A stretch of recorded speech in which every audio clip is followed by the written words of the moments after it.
fuel cell is an electrochemical device, and what I mean by that is you'll have your fuel is hydrogen and you use oxygen, and then what you'll basically do is reacting those to produce water, and by producing water what you also do is produce some electricity and some heat. But because it's an electrochemical reaction, you don't have any moving parts, you don't really have any noise, so you massively reduce a number of the energy losses. So it's a very, very kind of efficient way of basically turning that hydrogen into useful electricity, heat and water.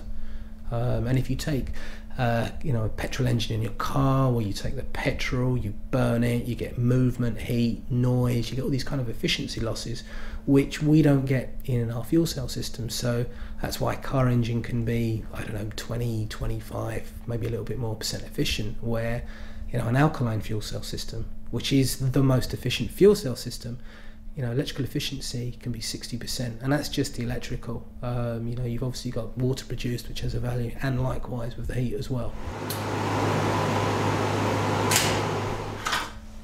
Bipolar plate, this is used to introduce the gases. The electrodes, this is used for, this is necessary for the chemical reactions which take place, and this just simply places on top like that. Very, very simple. Next, this is our electrolyte plate. This is used to feed the liquid electrolyte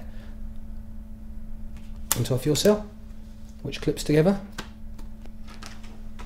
Next electrode, same as what you just saw. Finally, another bipolar plate.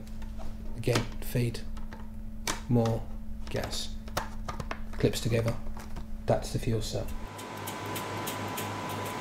So we are a technical team of about 23, 24 material scientists, largely, to reflect a lot of the core IP of what we do here.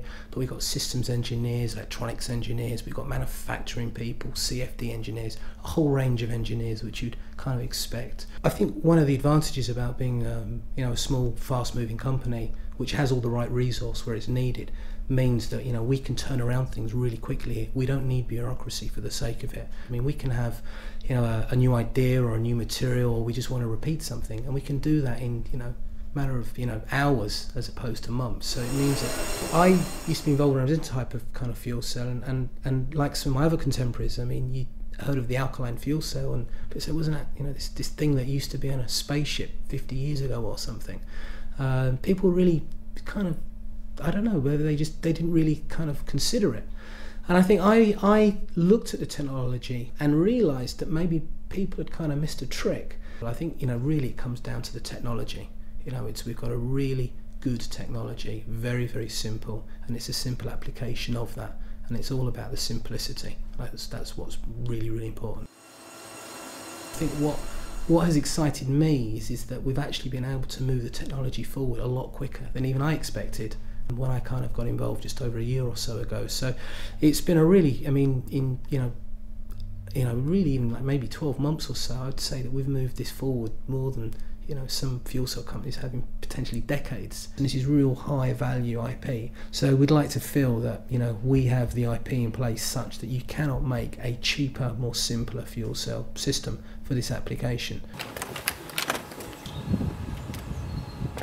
I think what we have going on at AFC is because, I know the fuel cell community very well. No one's doing anything in alkaline fuel cells from industrial purposes.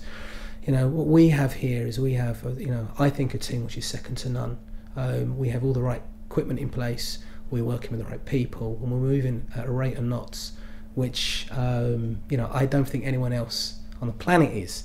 And the fact that we're already doing it, so by the time that somebody else actually gets round to even thinking about doing something to do with alkaline fuel cells, we're years and years in front of them.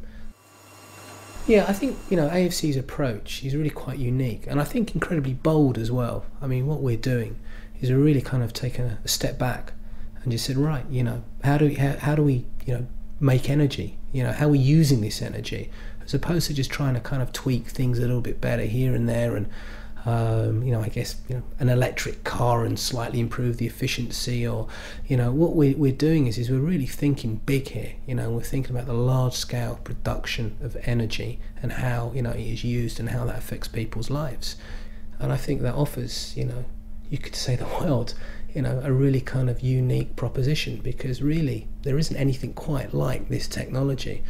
And I think, I've kind of just shown some of the simplicity of, what goes into it.